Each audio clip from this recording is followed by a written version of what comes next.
പ്രശാന്തേട്ടാ, good morning. Good morning.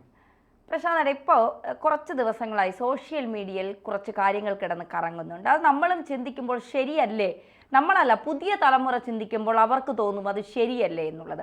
ഈ കലോത്സവ വേദികളിൽ ഖുറാൻ പാരായണം എന്ന് പറഞ്ഞൊരു വിഭാഗമുണ്ട്, മത്സര വിഭാഗമുണ്ട്.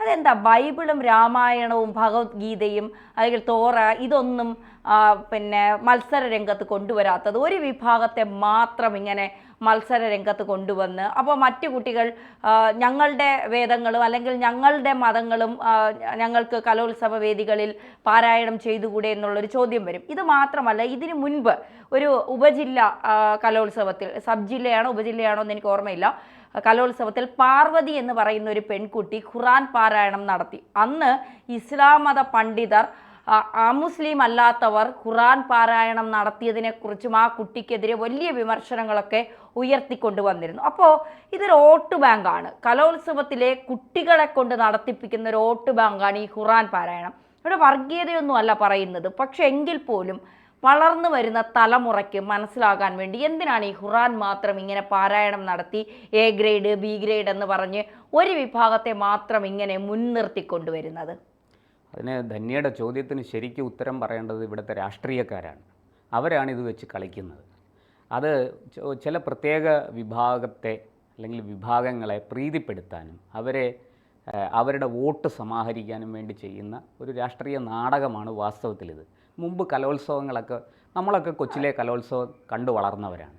അന്നൊന്നും ഇല്ലാതിരുന്ന ഒന്നാണ് ഈ ഖുറാൻ പാരായണം, പിന്നീട് കടന്നുകൂടിയതാണ്. അത് ധന്യ ചോദിച്ചത് ശരിയാണ്. സോഷ്യൽ മീഡിയയിൽ വലിയ ചർച്ച നടക്കുകയാണ്, വലിയ സംവാദങ്ങൾ നടക്കുകയാണ്. അതിൻ്റെ കൂട്ടത്തിൽ ഈ പറയുന്നത് പോലെ വെല്ലുവിളികളും പോർവിളികളും ഒക്കെ ഉണ്ട്. പക്ഷേ അതൊക്കെ അവിടെ നിൽക്കുമ്പോഴും ചില കാതലായ പ്രശ്നങ്ങൾ അവശേഷിക്കുന്നുണ്ട്. ധന്യ ചൂണ്ടിക്കാണിച്ചതുപോലെ ഒരു മതവിഭാഗം, മുസ്ലിം വിഭാഗത്തിൻ്റെ മതഗ്രന്ഥമാണ് ഖുറാൻ. പരിശുദ്ധ ഖുറാൻ എന്നാണ് അവർ വിശേഷിപ്പിക്കുന്നത്. നമുക്കൊരു എതിർപ്പുമില്ല. ഏത് മതവിശ്വാസിക്കും അവരുടേതായ ചില മതപരമായ അറിവ് അല്ലെങ്കിൽ ചിട്ടകൾ അല്ലെങ്കിൽ അതിൻ്റെ സംസ്കാരം ഉൾക്കൊള്ളുന്ന ഒരു ഗ്രന്ഥമുണ്ടാവും, അല്ലെങ്കിൽ ഒരു ആചാര അനുഷ്ഠാന പദ്ധതി ഉണ്ടാവും. ആ പദ്ധതി പ്രകാരം അവർ വളരെ വിശുദ്ധമായി കരുതുന്നതാണ് പരിശുദ്ധ ഖുറാൻ. നമുക്കൊരു എതിർപ്പുമില്ല. അത് പാരായണം ചെയ്യണം, തീർച്ചയായിട്ടും അതിൽ വിശ്വസിക്കുന്നവർ അത് പാരായണം ചെയ്യണം. ഒന്നാമത്തെ ചോദ്യം അതിനെ ഒരു മത്സര ഇനമാക്കണോ എന്നുള്ളതാണ്. ഒരു മതഗ്രന്ഥമാണ്, അത് വളരെ പരിശുദ്ധമായിട്ട് നമ്മൾ കാണുന്നതാണ്, കാണേണ്ടതാണ്, അതിലൊരു തർക്കവുമില്ല. അങ്ങനെ കാണുന്ന ഒരു മതഗ്രന്ഥത്തെ ഇതുപോലൊരു മത്സര ഇനമാക്കണോ എന്നുള്ളതാണ് ഒന്നാമത്തെ ചോദ്യം.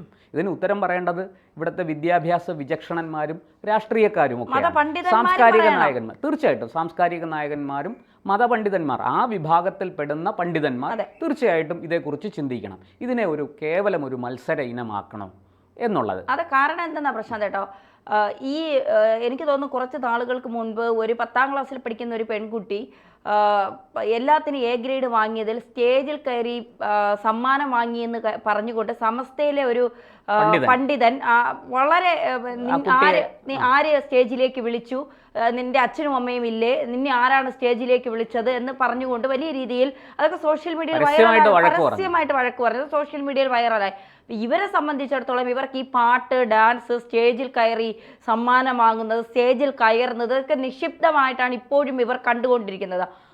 ഇവർ തന്നെ ഖുറാൻ പാരായണം കുഴപ്പമില്ല, ഞങ്ങളുടെ കുട്ടികൾ ഞങ്ങളുടെ സമുദായത്തിലുള്ള കുട്ടികൾ പാടിക്കോട്ടെ, അവർ സമ്മാനം വാങ്ങിക്കോട്ടെ, അത് മറ്റുള്ളവരിൽ എത്തിച്ചോട്ടെ, ബാക്കിയുള്ളവർ അത് ചെയ്യണ്ട എന്നുള്ളൊരു നിലപാട് സ്വീകരിക്കുന്നിടത്താണ് ഇത് വിമർശനങ്ങൾക്ക് വിധേയമാവുന്നത്. തീർച്ചയായിട്ടും ധന്യ പറഞ്ഞത് വളരെ ശരിയാണ്. ഇത് ഒരുതരം ഒളിച്ചു കടത്തലാണ്, ഒരു ഇരട്ടത്താപ്പ് ഇതിനകത്തുണ്ട്. ഇരിക്കട്ടെ, ഞാൻ അതിലേക്ക് വരാം. അതിനു മുമ്പ് ഒരു കാര്യം ചോദിക്കട്ടെ. ഖുറാൻ പാരായണം വെച്ചു. നമ്മുടേതൊരു മതനിരപേക്ഷ രാജ്യമാണ്. നമ്മുടെ ഭരണഘടന 100% മതനിരപേക്ഷമാണ്. നമ്മൾ മതേതരത്വം എന്ന് പറയുന്നത് വെറുതെ കാഴ്ചയ്ക്ക് കൊണ്ട് നടക്കേണ്ട ഒരു വസ്തുവല്ല. തുല്യമായിട്ട് എല്ലാ പൗരന്മാർക്കും തുല്യനീതി, തുല്യ പരിഗണന, അതാണ് ഭരണഘടന ഉറപ്പ് നൽകുന്നത്, നമ്മുടെ സംവിധാനം ഉറപ്പ് നൽകുന്നത്, നമ്മുടെ ഭരണകൂടം ഉറപ്പ് നൽകുന്നത്. അങ്ങനെയൊക്കെ ഉള്ളൊരു രാജ്യത്ത് ഒരു മതവിഭാഗത്തിൻ്റെ ഗ്രന്ഥം മാത്രം ഈ മത്സര ഇനത്തിൽ പാരായണം ചെയ്തുകൊണ്ട് മത്സര ഇനമാക്കി മാറ്റുന്നത് ശരിയോ എന്നുള്ള ചോദ്യം നമ്മൾ ഉയർത്തിക്കഴിഞ്ഞു. അത് സോഷ്യൽ മീഡിയ വളരെ, ഞാൻ പറഞ്ഞല്ലോ, വലിയ സംവാദാത്മകമായിട്ട് അതിനെ സമീപിച്ചിരിക്കുകയാണ്. രണ്ടാമത്തെ ചോദ്യം, എൻ്റെ ചോദ്യം, എന്തുകൊണ്ട് ബൈബിൾ പാരായണം വെക്കുന്നില്ല? എന്തുകൊണ്ട് ഭഗവത്ഗീത പാരായണം ചെയ്യുന്നില്ല? എന്തുകൊണ്ട് തോറ ജൂതരുടെ മതഗ്രന്ഥമൊക്കെയാണല്ലോ അത് പാരായണം ചെയ്യുന്നില്ല? പാഴ്സികളുടെ സെന്തവസ്ഥ എന്തുകൊണ്ട് പാരായണം ചെയ്യുന്നില്ല? ഇവിടെ അതൊക്കെ ഉണ്ടല്ലോ. ബൗദ്ധരുടെ ഗ്രന്ഥമുണ്ട്, ജൈനരുടെ ഗ്രന്ഥമുണ്ട്, സിഖ് മതക്കാരുടെ ഗ്രന്ഥമുണ്ട്. ഇപ്പൊ കേരളത്തിൽ സിഖ് മതം പിന്തുടരുന്ന ആൾക്കാരുണ്ട്. ആദ്യത്തെ സിഖ് വിഭാഗം കഴിഞ്ഞ ദിവസം നടന്നതേ ഉള്ളൂ. ഇവിടെ ഒരു രജിസ്റ്റർ ഓഫീസിൽ അത് രജിസ്റ്റർ ചെയ്തു. അപ്പോൾ ഇതിനൊന്നും പ്രാധാന്യമില്ലേ? മതനിരപേക്ഷത എന്ന് പറയുന്നത് വെറുതെ പറയാനുള്ളതാണോ? ഇത് നമുക്ക് കൊടുക്കുമ്പോൾ എല്ലാവർക്കും തുല്യ പരിഗണന വേണ്ടേ? അത് രണ്ടാമത്തെ കാര്യം. ഇനി നമ്മുടെ നാട്ടിൽ ഇവിടെ നമ്മുടെ തൃശ്ശൂരിൽ പിന്നെ പാഞ്ഞാൾ എന്ന് പറയുന്ന സ്ഥലത്ത് കടവല്ലൂർ അന്യോന്യം നടക്കാറുണ്ട്. അവിടെ നാവാമുകുന്ദ ക്ഷേത്രത്തിലും ഒക്കെ ആയിട്ട് അതിൻ്റെ വളരെ വിപുലമായിട്ട് വേദം പഠിച്ച കുട്ടികൾ, ബ്രഹ്മസ്വം മഠം പോലെയുള്ള സ്ഥലത്ത് വേദം പഠിച്ച കുട്ടികൾ വേദ പരീക്ഷ നടത്തും. വേദം ചൊല്ലി അവരുടെ ആ കഴിവ് തെളിയിക്കും. അതിനൊരു പരീക്ഷയാണ്. ആ പരീക്ഷയുടെ പേര് കടവല്ലൂർ അന്യോന്യം എന്നാണ്. എന്താ ഇത് മത്സര ഇനമായിട്ട് ഉൾപ്പെടുത്താത്തത്? അവരെണ്ണത്തിൽ കുറവായതുകൊണ്ടാണോ? അപ്പോൾ ഈ ചോദ്യം വളരെ ശക്തമായിട്ട് ഒരു മതനിരപേക്ഷ സമൂഹം ഉയർത്തുകയാണ്. നിങ്ങൾ ഖുർആൻ പാരായണം നടത്തിക്കൊള്ളൂ, നമുക്കൊരു എതിർപ്പുമില്ല. പക്ഷേ ഈ പറഞ്ഞവരെ കൂടെ പരിഗണിക്കണം. തീർച്ചയായിട്ടും. ഇത് ഞാൻ ഇനി നേരത്തെ പറഞ്ഞല്ലോ, പറഞ്ഞു നിർത്തിയ ഒരു ഇതിലേക്ക് നമുക്ക് തിരിച്ചു വരാം. ഇത് തുടക്കത്തിലില്ലായിരുന്നു, പിന്നീട് വന്നു ചേർന്നതാണ്. അപ്പോൾ ചില ഉദ്ദേശത്തോടു കൂടി പ്രത്യേക അജണ്ടകൾ വെച്ച് ഇതിനെ കൊണ്ടുവന്നതാണ്. അത് കൊണ്ടുവന്നത് രാഷ്ട്രീയക്കാരാണ്. നമ്മുടെ സമയത്തൊന്നും കലോത്സവ വേദികളിൽ കേട്ടിട്ടില്ല, ഞാൻ കേട്ടിട്ടില്ല. അന്ന് എനിക്ക് അറിയില്ല, ഉണ്ടായിരുന്നോ ഞാനും കേട്ടിട്ടില്ല, എനിക്ക് അറിയില്ല. അന്ന് കേട്ടിട്ടില്ല നമ്മൾ.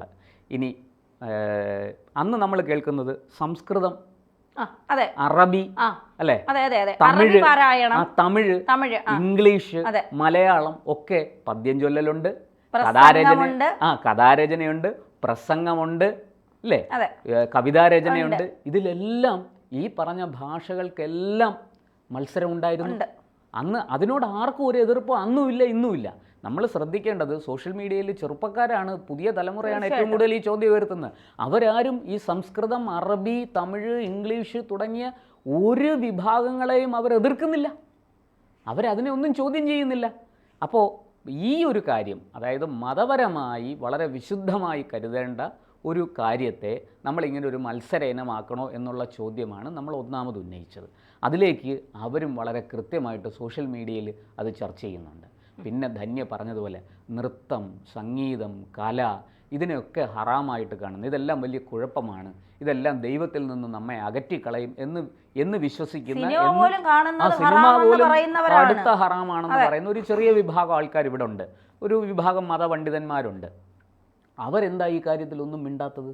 അവർക്ക് ഇത് ഇങ്ങനെ ഖുർആൻ ഒരു മത്സര ഇനമാക്കി പാരായണം ചെയ്ത് പിന്നെ അതിനെ ഒരു എന്താ പറയേണ്ട സമ്മാനം വാങ്ങുകയും അതിനൊരു മത്സര ഇനമാക്കി മാറ്റുകയും ചെയ്യുന്നത് ശരിയാണ് എന്ന് അവർക്ക് അഭിപ്രായമുണ്ട്. അവരുടെ അഭിപ്രായം അറിയാൻ നമുക്ക് താല്പര്യമുണ്ട്. അപ്പോൾ ആ ഖുർആൻ പാരായണം ചെയ്യുന്ന ഒരു മുസ്ലിം കുട്ടി എ ഗ്രേഡോ ബി ഗ്രേഡോ വാങ്ങി സ്റ്റേജിൽ കയറി സമ്മാനം വാങ്ങുന്നതിന് ഇവർക്ക് കുറച്ചിലോ ഇവർക്ക് പ്രതിഷേധമോ ഇവർക്ക് പ്രശ്നങ്ങളോ ഒന്നുമില്ല. അവർക്ക് ഒരു പ്രശ്നവും ഇതുവരെ അവർ ഉയർത്തിയിട്ടില്ല. അതേസമയം നൃത്തം ഹറാമാണ്, സംഗീതം ഹറാമാണ്, കല ഹറാമാണ്. ഈ ഖുർആൻ പാരായണം ചെയ്യുന്നത് പോലും സംഗീതാത്മകമാണ്. എന്നോടൊരു ഡോക്ടർ, ഒരു ഖുർആൻ പഠിച്ച ഒരു ഡോക്ടർ കോഴിക്കോട്, അദ്ദേഹത്തിനോട് ഞാൻ സംസാരിച്ചപ്പോൾ അദ്ദേഹം എന്നോട് പറഞ്ഞാണ്, ഇത് ഈ ഖുർആൻ നമ്മൾ ആലപിക്കുന്നത്, പാരായണം ചെയ്യുന്നത്, ചൊല്ലുന്നത്, അതിനകത്തൊരു സംഗീതമുണ്ട്. അത് നമ്മളിന്ന് കാണുന്ന പോലത്തെ ഒന്നുമല്ല. വളരെ ചിട്ടയായി, വളരെ അഭ്യാസം പഠിച്ചു വേണം അത് ചെയ്യേണ്ടത്. അല്ലാതെ അത് ചുമ്മാ അങ്ങനെ കയറി ചെയ്യാൻ പറ്റുന്നൊരു കാര്യമല്ല. അദ്ദേഹം അതിൻ്റെ കുറച്ച് ആഴങ്ങളിലേക്ക് പോയി. നമ്മുടെ സമയപരിമിതി കൊണ്ട് ഞാൻ അതിലേക്ക് പോകുന്നില്ല. പക്ഷേ അദ്ദേഹം പറയുന്നു സംഗീതാത്മകമാണ് ഖുർആൻ. അപ്പോൾ ആ ഖുർആൻ ഇത്രയും വിശുദ്ധമായി കരുതുന്ന ഖുർആനെ ഒരു മത്സര ഇനമാക്കുന്നത് ശരിയാണോ എന്ന ചോദ്യം സോഷ്യൽ മീഡിയ ഉയർത്തുമ്പോൾ നമുക്കതിൽ തെറ്റു പറയാൻ പറ്റില്ല. ഈ വിഷയത്തെ വർഗീയമായിട്ടല്ല കാണേണ്ടത്, മറിച്ച് ഇതിനെ പരിശുദ്ധമായി, ഇതിനെ ദൈവികമായി, ഇതിനെ മതപരമായിട്ട് ഒക്കെ തന്നെ കാണണം, സാംസ്കാരികമായിട്ട് കാണണം. ഇത് നമ്മുടെ പാരമ്പര്യത്തിൻ്റെ ഭാഗമാണ്, നമ്മുടെ സംസ്കാരത്തിൻ്റെ ഭാഗമാണ്, എല്ലാറ്റിനെയും ഉൾക്കൊള്ളുന്ന മനുഷ്യരാണ് ഇവിടെ ഉള്ളത് എന്ന ചിന്തയോടുകൂടി ഇതിനെ സമീപിക്കുകയും ഈ കാര്യത്തിൽ ഒന്നുകിൽ എല്ലാവർക്കും അവസരം കൊടുക്കണം, അല്ലെങ്കിൽ ആരുടെയും എന്താ പറയേണ്ട ഒരു പ്രത്യേക വിഭാഗത്തിന് മാത്രമായിട്ട് പരിമിതപ്പെടുത്തി മറ്റുള്ളവരുടെ എന്താ പറയുക അപ്രീതി, അവരുടെ വെറുപ്പ് അല്ലെങ്കിൽ അവരുടെ എതിർപ്പ് സമ്പാദിക്കരുത്. ഇത് ഭരണകൂടം അടിയന്തരമായിട്ട് ചിന്തിച്ച് ഈ കാര്യത്തിൽ നടപടിയെടുക്കണം. കൂടുതൽ സംഘർഷത്തിലേക്ക് ഒരു എന്താ പറയുക പരസ്പരം ഏറ്റുമുട്ടുന്ന മതവിഭാഗങ്ങൾ പരസ്പരം ഏറ്റുമുട്ടുന്ന ഒരവസ്ഥയിലേക്ക് ഇതിനെ ദയവായിട്ട് കൊണ്ടുപോകരുത് എന്നാണ് നമ്മുടെ അഭ്യർത്ഥന. പറഞ്ഞു. അല്ല, ഒരു കാര്യം കൂടെ പറഞ്ഞ് അവസാനിപ്പിക്കാം. ഇത് വർഗീയമായി കാണുന്ന പലരും ഉണ്ടാവും. ഖുർആൻ പാരായണം നടത്തട്ടെ, അതിലിപ്പോൾ എന്താ തെറ്റ് എന്ന് അങ്ങനെയല്ല. എല്ലാം ഇത് യുവതലമുറയെ നമ്മളല്ല പറയുന്നത്, സോഷ്യൽ മീഡിയയിൽ പറയുന്നത് യുവതലമുറകളാണ്. അപ്പം അവരത് ചിന്തിച്ചു തുടങ്ങിയിരിക്കുന്നു. പലരും പല അജണ്ടകളും വച്ചാണ് ഇത്തരം പാരായണങ്ങൾ നടത്താൻ കലോത്സവങ്ങളിൽ എത്തുന്നത് എങ്കിൽ, കുട്ടികളെ അല്ല ഞാൻ പറയുന്നത്, കുട്ടികൾക്ക് ഇതിനെക്കുറിച്ച് അവർക്ക് അതിൽ മത്സരത്തിൽ പങ്കെടുക്കുക, അതൊരു സന്തോഷത്തിൽ ജയിക്കുക എന്നുള്ളതാണ്. പക്ഷെ ഇതിന്റെ പിന്നിൽ വലിയൊരു അജണ്ടയുണ്ട്. ആ അജണ്ട വെച്ച് പ്രവർത്തിക്കുന്നവരെ ഒരിക്കലും നമ്മൾ എന്താ പറയുക, അവരുടെ അജണ്ടകൾ വിജയിപ്പിക്കാൻ സമ്മതിക്കരുത് എന്ന് മാത്രമാണ്. അങ്ങനെ വേണം, ഖുർആൻ പാരായണം വേണമെങ്കിൽ നിങ്ങൾ ബൈബിളും തോറയും ഭഗവത്ഗീതയും ഒക്കെ അതൊക്കെ വയ്ക്കും. അപ്പോൾ ബാക്കി മത സമുദായത്തിലുള്ള കുട്ടികൾ അവരുടെ വേദങ്ങളും അല്ലെങ്കിൽ അവരുടെ പിന്നെ മതവിശ്വാസങ്ങളും ഒക്കെ പഠിക്കട്ടെ. പല ഹിന്ദു കുട്ടികൾക്കും ഭഗവത്ഗീതയും രാമായണം എന്തെന്ന് പോലും അറിഞ്ഞുകൂടാത്ത കുട്ടികളുണ്ട് നമുക്ക് ഹിന്ദു കുട്ടികൾക്കിടയിൽ. അപ്പോൾ അവരുമൊക്കെ അതൊരു മത്സര ഇനമാകുമ്പോൾ കുറച്ചുകൂടി ഗൗരവത്തോടെ അതിനെ കണ്ട് പഠിച്ച് മുന്നോട്ട് വരും. അപ്പോൾ ഖുർആൻ മാത്രമല്ല, എല്ലാ ഗ്രന്ഥങ്ങളും കലോത്സവങ്ങളിൽ പാരായണം നടത്തണം, അത് മത്സരങ്ങൾ ഉണ്ടാകണം. ഇതൊരു വർഗീയത പറച്ചിലല്ല എന്ന് ആദ്യം മനസ്സിലാക്കണം. എല്ലാ മതവിഭാഗങ്ങളെയും ഒരുപോലെ കാണാൻ തുല്യ പരിഗണന നൽകുന്നത് വരെ ശബ്ദിച്ചുകൊണ്ടേയിരിക്കും.